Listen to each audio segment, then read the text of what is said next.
What's going on, guys? I'm Aaron from PhoneDog.com, and it's been a busy couple of weeks. Been at BlackBerry World, been at Google I/O, events in New York City, been doing unboxings in airports. It's been a wild, wild week, but now I'm finally back, and because my office is still being finished, I'm hanging out in the kitchen doing videos. You want to know what I'm doing? I'm making sandwiches for all of you because it's a party. Come on over, hang out. Actually, I don't think all of you can hang in here. It's not that big of a space, but if it was, I would definitely invite you. I'm here with the Samsung Infuse 4G, awesome phone that has the camera turned on at the moment, but awesome phone. Came out, was announced a couple weeks ago, or actually last week in New York City. We did the unboxing in New York City, and it's a pretty well-spec device, 1.2 gigahertz processor, 4.5-inch display, 8-megapixel camera on the back, so it's got a big honking display. Not just a big display, but a big honking display. Front-facing camera and a pretty svelte, thin profile. And it's coming to AT&T on Sunday for $199.99. So it's a new Android device to AT&T. Is this the one for you? Well, we'll find out in the full review. Special thanks to our friends at Best Buy. They're hooking us up with some cool phones just like this so you can win them in the One Paw Bandit game. When you go into Best Buy, you don't have to deal with rebates. So you walk out the door paying a non-rebate price. Enough of that. Let's get into the review. See if this is the one. Is this the one? Is it up to snuff?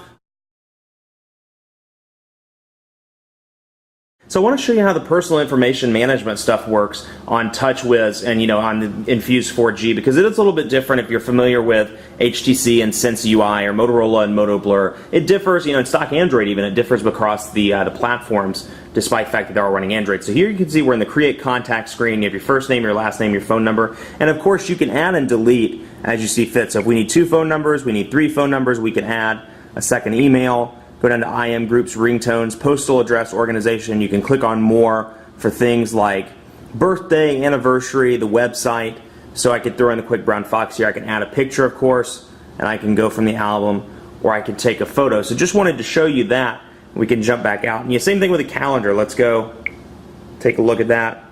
Here's what the calendar looks like in TouchWiz, a different color scheme overall. But then I always like to touch on the Samsung Media Hub, because it is a unique feature to Samsung devices. So you have the Media Hub here, and it's kind of a video and a TV rental slash place to buy if you'd like to. So we can go over here to the Dilemma, for example, and I can own it for $17.99. I can rent it for $4. Now you pay for the mobile functionality of this. That's a little high in my opinion to rent for $4. To own for $18, but if you're traveling, you're in the airport and all of a sudden you decide you want a movie, here's your opportunity, and it's nice to have it pre-installed on the device. On the flip side, carriers, manufacturers, and of course the OS itself has an app store. So you have Android Market, and then you have the Samsung Media Hub thing coming in, and then AT&T, wants to start, right now it's not as big as something like the VZ App Store or something like that, but AT&T at some point, I'm sure will want to start, or most likely will want to start, an app store. So you have all these options to choose from, and I think that does nothing more than confuse customers. The Media Hub is a pretty good option though, and I think if it's left like this, it'll maintain its individuality.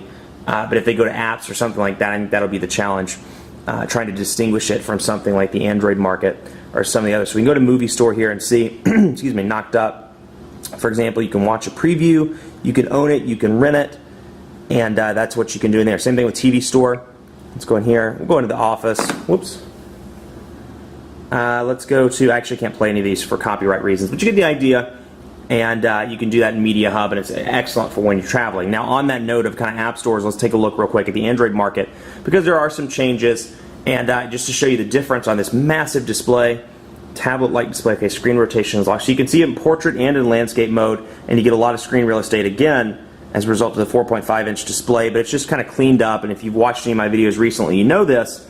But the Android Market, as we learned at Google I/O, is getting ready to undergo another change at some point, which I think is going to put it more in line, at least it looks to me like it's going to put it more in line with the tablet side. So it'll look very familiar to what you've seen if you've worked with Honeycomb and any of the corresponding tablets. Let's take a look at AT&T. Excuse me.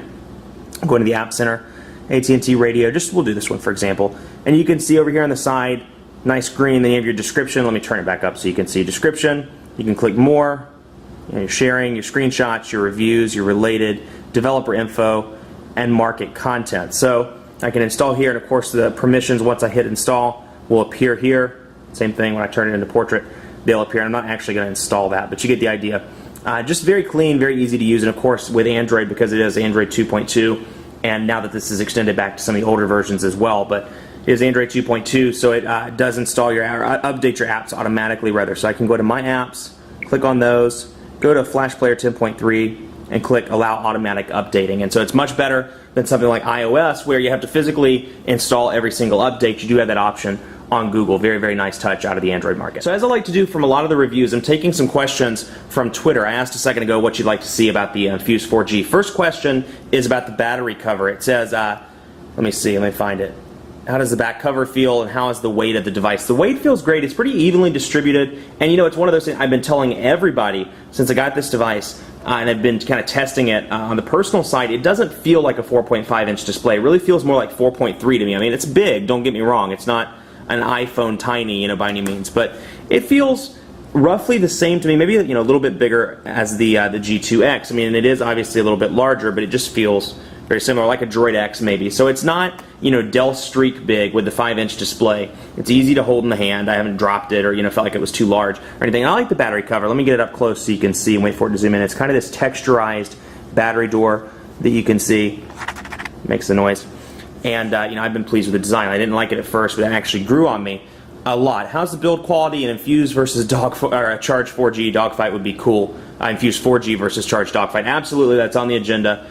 Look out for the Infuse 4G and the Charge dogfight. And how's the build quality? You know, it's pretty good. It's a Samsung device. They're known for being plasticky. It's just as plasticky as the other Galaxy S devices. That said, you look at this texturized battery door, and it really makes a difference to me versus something like the Charge, which it just feels kind of straight plasticky. This kind of distinguishes it and takes your hand away from, you know, it feeling so plasticky, if that makes any sense, which it probably doesn't. But I feel that battery door, and I'm like, hey, it doesn't feel as plasticky as some of the other devices. So answer to that feels pretty good. How does the display quality compare to the Captivate? It's Super AMOLED Plus as opposed to Super AMOLED, which, you know, I know is marketing terms, but absolutely beautiful. You know, to me, it looks much better outdoors in comparison to the Captivate. You know, and like I say this a million times, but really doesn't do it. The camera doesn't do it justice. I mean, the screen quality is just absolutely gorgeous.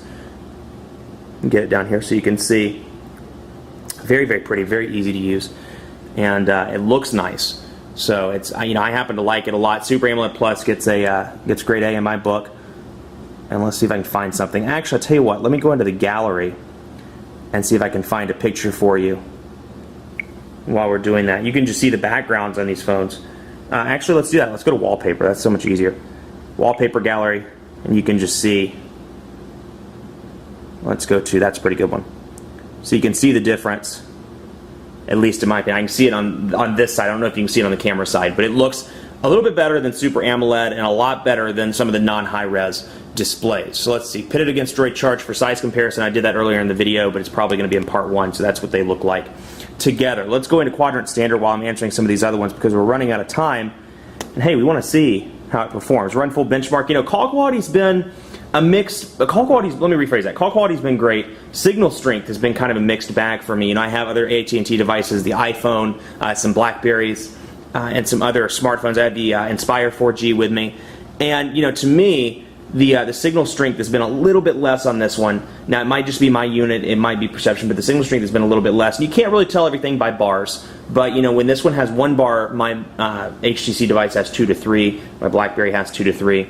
So, you know, just keep that in mind. This may be a little bit frustrating on the signal strength front, but then again, I haven't dropped any calls. So it's one of those things, you know, it's showing 1 bar, but hey, as long as it keeps the call and doesn't get choppy, that's all that matters to me. On that note, call quality's been very good. Haven't had any dropped calls. I got some choppy ones when I went through an AT&T dead spot, but, you know, it's a well-known dead spot, and I was able to keep the call. So everything's been good there. Speaker's been loud as well. So 1,124 on the Quadrant Standard. I've seen it range between 1,100 and 1,300. So that's, you know, in terms of expectations, keep it there. That said, Quadrant Standard really isn't the best test. In fact, none of them are. It's all about day-to-day use to me and what you use the device for. And I can tell you in day-to-day use, it's been relatively quick. I haven't had any slowdowns whatsoever. I've been using it for the past couple days. And it's been reasonably fast for a single core, for 1.2 gigahertz. Single core device. Let's go into the speed test. I took it off of Wi-Fi so we can see. I'll give you a hint. It's miserable. Charlotte appears to be one of those markets that's HSPA plus, 21 megabits per second. You know, so it appears to support it. And when I go down further into the city, I do get some pretty decent speeds. But it hasn't been great in this area for whatever reason. So let's see. Server not set. Still locating. Put that down. Oops. Let's wait for it to locate. And I'll answer some more questions. Let's see. How do you insert a micro SD card? So the micro SD card is under the battery, if I remember right. Let me see. Yeah, it's actually underneath the SIM card, but you have to pull the battery out to access it. And it is, you know, to me it's not as hard as everybody was making it out to be to remove, but that said, you do have to pull the battery out, so it will require it to be turned off. Let me figure out why this is not finding the closest server. So for whatever reason, I can't get it to connect to speed test, but you can see those are some Wi-Fi speeds. But here are the speeds that I get when I'm out in the city, and then when I come back, or you know, I'm in the city, but when I'm out in the center part of the city, those are the speeds.